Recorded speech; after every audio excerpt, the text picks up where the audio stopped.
Shakib খানেরও password ছিল পরে।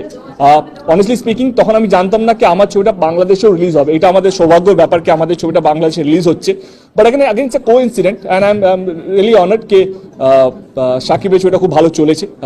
তো আশা করি আমাদের ছবিটা দর্শকের কাছে পৌঁছুক। ভালো লাগা খারাপ লাগা যখন দর্শক হলে গিয়ে ছবিটা দেখবে তারপরে বুঝতে পারবে ভালো লাগা না খারাপ লাগা। But again as a script সবাই চায় তার ছবিটা ভালো হোক, সবাই চায় বক্স অফিসের আমার কাছে যেটা সবচেয়ে বেশি ইম্পর্টেন্ট বক্স অফিসের চেয়ে বেশি কে মানুষ যেন হলে গিয়ে ছবিটা দেখুক। আমারও সেকেন্ড বাড়ি আমার মনে হয় বাংলাদেশে, তো আপনি আমাকেও বাংলাদেশে একটু ভাবতে পারেন। তো আমিও বাংলাদেশের হয়ে কাজ করবো, বাস আর কেউ বাইরের কেউ থাকবে না।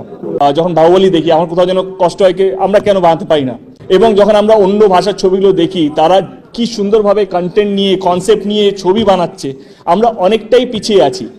এবার যদি আমি সব সময় সাকসেস নিয়ে যদি ভাবি তাহলে আমি সারা জীবন রিমেকই করতে থাকবো। তাহলে আজকে আমার কাছে পাগলু করলে অনেক বেশি সুবিধা, কারণ গানও বিক্রি হয়ে যায়, স্যাটেলাইট রাইটও বিক্রি হয়ে যায়, দর্শকও আছে। এবারে আমরা যারা একটু এগিয়ে আছি, এবারে আমরা যদি সাহস না দেখাই নতুন কিছু করার, তাহলে আমাদের ইন্ডাস্ট্রির জীবনে কোনোদিনও বড় হতে পারবে না। আমরা একই ধাঁচায় একই জায়গায় থেকে যাব। সেই জন্যই হয়তো পাসওয়ার্ড করাটা। এবারে তুমি যেটা বলছো বাংলাদেশে, আমার মনে হয় কি আগে হলে এসে মানুষ দেখুক, তারপর মানুষ বিচার করুক কে ছবিটা ভালো না খারাপ।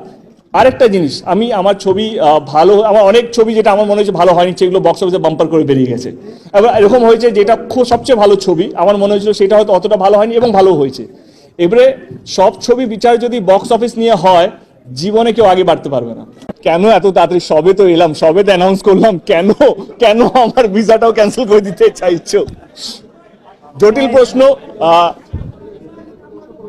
এই একটা জিনিস না, আমি বাংলাদেশে থাকতে চাই, সেই জন্য আপনার এই প্রশ্নের উত্তরটা যেদিন আমার মনে হয় বাংলাদেশে থাকবো না সেদিন উত্তরটা দিয়ে যাবো। Very diplomatic answer by the way, thank you. আমি ডিপ্লোম্যাটিক ভিসা নিয়ে এসেছি।